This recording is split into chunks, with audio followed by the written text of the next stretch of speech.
سردیوں کا موسم گزر چکا تھا، موسم بہار کی آمد تھی، سبزے نے زمین کو دلہن بنا دیا تھا۔ محمود کے فوجی تھکن اتار چکے تھے کہ محمود نے شوق جہاد نے کروٹ لی۔ اس مرتبہ اس نے کنوج جانے کا ارادہ کیا۔ اس کے پاس اس وقت 1,00,000 کا لشکر تھا۔ اس کی روانگی کی خبر سن کر ترکستان اور خراسان وغیرہ سے 20,000 دیگر مسلمان آ گئے جو جہاد کی نیت لے کر گھر سے نکلے تھے۔ کوئی غیر ہندوستانی اب تک کنوج پر حملہ آور نہیں ہوا تھا۔ محمود پہلا شخص تھا جو اس عظیم لشکر کے ساتھ کنوج کے خطرناک راستے پر رواں دواں تھا۔ وہ 7 ہولناک دریاؤں کو پار کر کے 3 مہینے کی مدت میں کنوج کی سرحد پر پہنچا۔ راستے کی دشواریاں کیا کم تھیں، قلعے کو دیکھا تو محمود کو کہنا پڑا کہ یہ قلعہ اپنی بلندی اور مضبوطی کے اعتبار سے بے مثال ہے۔ معزز سامعین حضرات، آپ کی خدمت میں پیش کی جا رہی ہے سلطان محمود غزنوی کی داستان حیات قسط نمبر 5۔ محمود کا یہ سوچنا بجا تھا کہ ایسے مضبوط قلعے کو کس طرح سر کیا جائے۔ یہ بات بھی سمجھ میں آ رہی تھی کہ اب تک کسی حملہ آور نے اس طرف کا رخ کیوں نہیں کیا۔ کنوج کے راجہ کا نام کورا تھا جو نہایت زبردست فرمانروا تھا، لیکن جب اس نے قلعے کی فصیلوں سے انسانوں کا سمندر دیکھا تو وہ خائف ہو گیا۔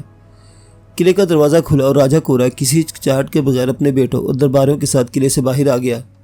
سلطان محمود کی خدمت میں پہنچ کر اطاعت کا اظہار کیا۔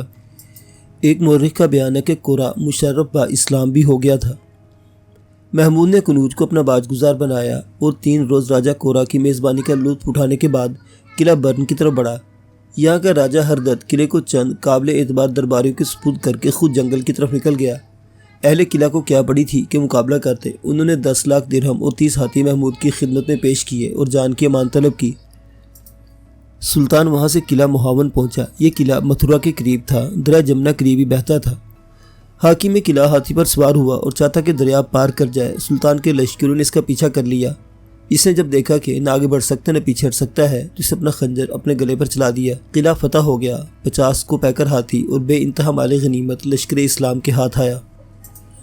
یہاں سے متھرا شہر تک جانا مشکل نہیں تھا۔ محمود نے سن رکھا تھا کہ متھرا نام کا شہر ہندو کے نزدیک نہایت مقدس ہے اور کرشن کی جنم بھومی سمجھا جاتا ہے۔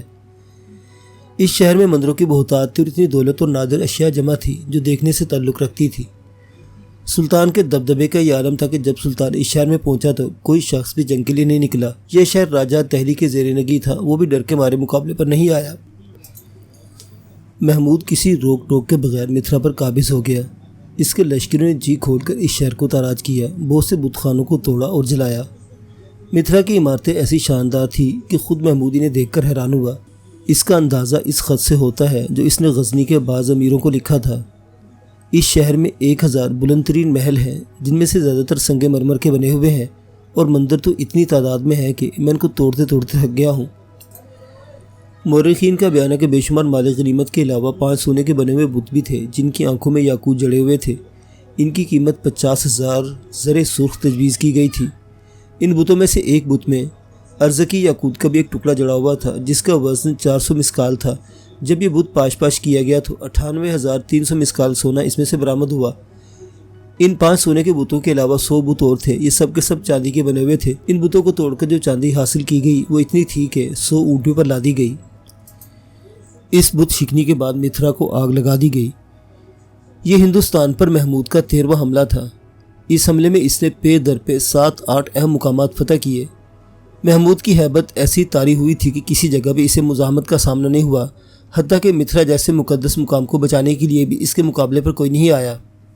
وہ متھرا کے بعد ارد گرد کے قلعوں کو فتح کر چکا تو اس نے قریبی کے ایک اور مغرور اور سرکش راجہ جند رائے سے 2 ہاتھ کرنے کا فیصلہ کیا۔ وہ بھی مقابلے کی تاب نہ لا سکا اور ماہ اہل و عیال پہاڑوں میں جا چھپا۔ راجہ کے پاس ایک نہایت طاقتور اور کو پیکر ہاتھی تھا جو پورے ہندوستان میں اپنا ثانی نہ رکھتا تھا۔ محمود نے اس ہاتھی کو خریدنے کی بار بار کوشش کی لیکن کامیاب نہ ہو سکا تھا۔ جند رائے کے فرار کے بعد وہ ہاتھی اتفاق سے ایک رات بغیر فیل بانو اپنے تھان سے بھاگا اور محمود کے خیمے کے پردے کے قریب آ کر کھڑا ہو گیا۔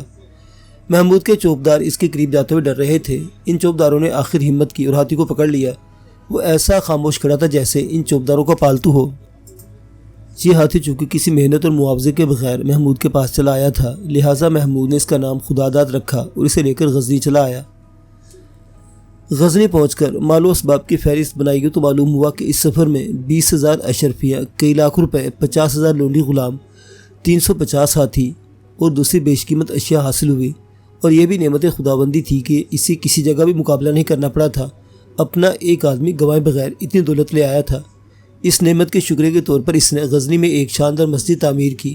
یہ پوری عمارت سنگ مرمر کی تھی اور دیگر بیش قیمت پتھر اس عمارت میں لگائے گئے۔ جب یہ مسجد تیار ہو گئی تو اسے خوبصورت قندیلوں سے بقائے نور بنایا گیا۔ اس مسجد کا نام عروس فلک تھا۔ اس مسجد کے ساتھ محمود نے ایک عالی شان مدرسے کی بنیاد ڈالی اور مدرسے کے کتب خانے میں نایاب کتب جمع کی۔ مسجد اور مدرسے کے اخراجات کے لیے کئی دیہات وقف کر دیے۔ محمود کے شوق نے دیگر عمرہ کی بھی رہبری کی۔ انہوں نے بھی بادشاہ کی تقلید میں مسجدیں، درگاہیں اور مدارس قائم کیے۔ غزنی عروس البلاد بن گیا۔ ان کاموں سے نمٹنے کے بعد سلطان محمود نے ایک فتح نامہ، جس میں اس کی تمام فتوحات کی تفصیل درج تھی، خلیفہ بغداد کی خدمت میں ارسال کیا۔ خلیفہ بغداد نے محفل آراستہ کی اور یہ فتح نامہ بلند آواز سے پڑھ کر لوگوں کو سنایا گیا۔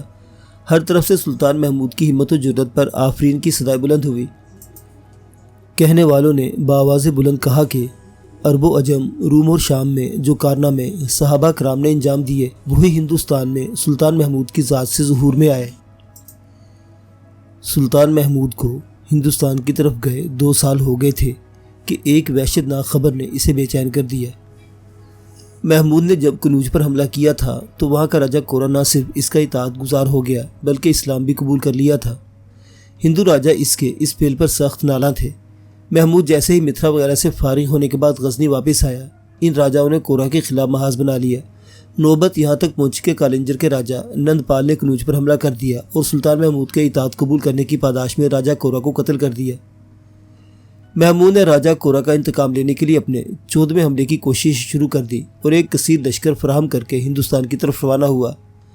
جنگلوں اور گھاٹیوں کو عبور کرتا ہوا یہ لشکر دریا جمنا کے کنارے پہنچ کر رک گیا، یا اسے رکنا پڑا کیونکہ دریا کا پانی بہت چڑھا ہوا تھا، اور دوسری طرف راجہ نند پال کا چھوٹا بیٹا جو محمود سے کئی بار شکست کھا چکا تھا، وہ اپنے لشکر کے ساتھ کھڑا تھا۔ وہ کالنجر کے راجہ نند پال کی مدد کے لیے آیا تھا۔ دریا کے ساتھ ساتھ محمود کی راہ میں وہ بھی حائل ہو گیا تھا۔ اب کالنجر کے راجہ سے پہلے نند پال کے بیٹے سے نمٹنا ضروری تھا، لیکن دریا کا بہاؤ کچھ کہہ رہا تھا کہ خبردار، آگے مت بڑھنا۔ لشکری آگے بڑھتے تھے اور خوفزدہ ہو کر پیچھے ہٹ جاتے تھے۔ کہا جاتا ہے کہ سلطان کے غلاموں نے، جن کی تعداد 60 تھی، آپس میں فیصلہ کیا کہ سلطان کے علم میں لائے بغیر وہ دریا پار کر جائیں اور ہندوؤں کے لشکر پر شب خون مار دیں۔ محمود چونکہ دریا پار کرنے کو منع کر چکا تھا، اس لیے ان میں سے کسی نے محمود سے اپنے عزائم کا ذکر نہیں کیا۔ جوش جہاد اتنا بڑا ہوا تھا کہ ان غلاموں میں سے کسی نے بھی اپنی جان کی پرواہ نہیں کی اور رات کے وقت مشکیزوں کے ذریعے دریا میں اتر گئے۔ ہندو لشکر یہ سوچ کر بے فکر تھا کہ مسلمان اس وقت دریا پار کرنے سے ہچکچا رہے ہیں۔ وہ ہتھیار اتار کر مزے کی نیند سو رہے تھے۔ یہ 60 غلام دریا کے پار ہوئے اور ہندوؤں کے لشکر میں گھس گئے۔ ہندو اس وقت نہتے تھے اور گاجر مولی کی طرح کٹنے لگے۔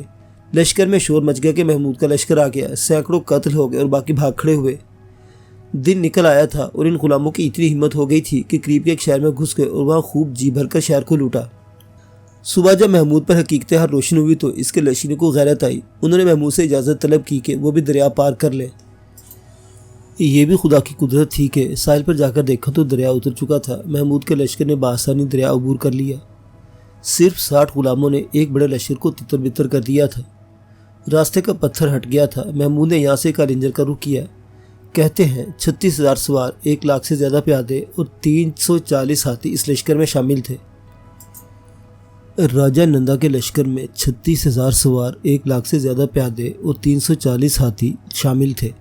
محمود نے اونچی جگہ پر کھڑے ہو کر اس کے لشکر کو دیکھا تو اپنے آنے پر پشیمان ہوا۔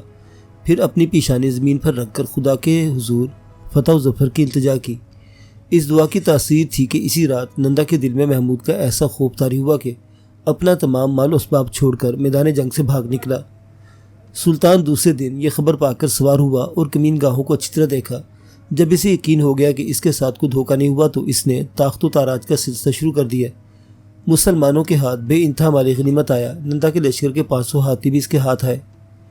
سلطان کی فتح و نصرت کے پرچم لہراتا ہوا غزنی واپس چلا گیا۔ اس مہم کے بعد ہی محمود کو احساس ہو گیا تھا کہ پنجاب کو زیر نگی لانا بہت ضروری ہے، کیونکہ اس کے بغیر دور دراز کی مہمات خطرے سے خالی نہیں تھی۔ یہی وجہ تھی کہ وہ کلنجر کے راجہ کے تعاقب نہیں کر سکا۔ اسے احساس ہو گیا تھا کہ اگر اسے پشت کی جانب سے خطرہ نہ ہوا تو وہ بے خطر ہو کر آگے بڑھ سکتا ہے۔ اگر لاہور اس کے قبضے میں آ جائے تو وہ بار بار غزنی آنے کی زحمت سے بچ نکلے گا۔ چنانچہ اس نے ولایت نندا کا ارادہ کیا۔ اس کے دل میں یہ کانٹا بھی چبھ رہا تھا کہ انند پال کے بیٹے نے، جو اس وقت لاہور کا راجہ تھا، راجہ کلنجر کی مدد کی تھی اور محمود کی راہ میں مزاحم ہوا تھا، اس کا بدلہ بھی لینا تھا۔ لاہور پہنچ کر اپنی فوج کو متعدد حصوں میں تقسیم کر کے اس شہر کے مختلف حصوں میں غارت گری کے لیے روانہ کیا۔ لاہور کے راجہ میں اتنی سکت نہ تھی کہ وہ سلطان محمود کے لشکر کا مقابلہ کرتا، لہٰذا وہ اجمیر کی طرف بھاگ گیا۔ سلطان نے لاہور پر بآسانی قبضہ کر لیا اور ایک قابل اعتماد امیر کے سپرد کر کے پنجاب کے دوسرے مقبوضات کی حکومتیں بھی قابل اور دیانتدار عاملوں کے سپرد کی۔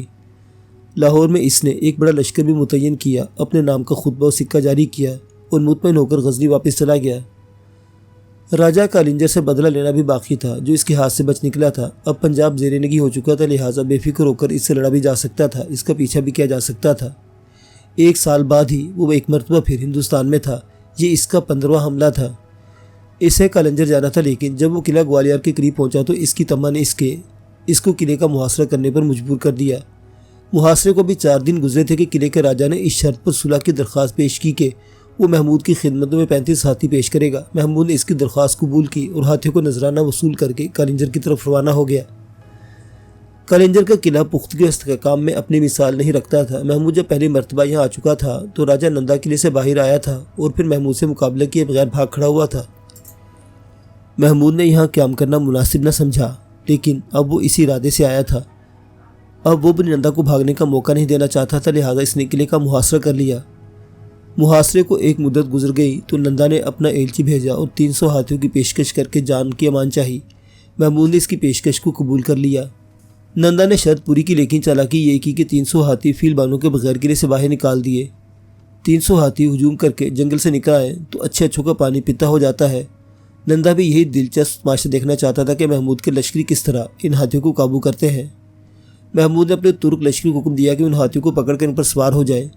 اس کے لشکر نے فوراً حکم کی تعمیل کی اور بہادری کے ساتھ ان ہاتھیوں پر قابو پا لیا۔ راجہ نندا نے اس بہادری کی تعریف میں ہندی زبان میں ایک شعر لکھ کر محمود کی خدمت میں بھیجا۔ محمود ہندی نہیں جانتا تھا، لیکن اس کے ساتھ ایسے شعراء سفر کر رہے تھے جو ہندی زبان سے واقف تھے اور ہندی شاعری کے اسرار و رموز کو جانتے تھے۔ محمود نے شعر کو ان صاحبان علم کو دکھایا تو ان میں سے ان کی رائے طلب کی۔ ان سب نے دل کھول کر اس کی تعریف کی۔ اس شعر کی خوبی و طاقت کے سلے میں محمود نے نندا کے پاس 15 کلو کا فرمان بھیجا، جن میں کالنجر کا قلعہ بھی شامل تھا۔ راجہ نندا نے بھی حق ادا کر دیا۔ بیش قیمت جواہرات اور بہت سے نادر تحفے محمود کی خدمت میں پیش کیے۔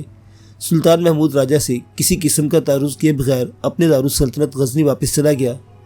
معزز سامعین حضرات، سلطان محمود غزنوی کی یہ داستان حیات ابھی جاری ہے، بقیہ واقعات اگلی قسط میں۔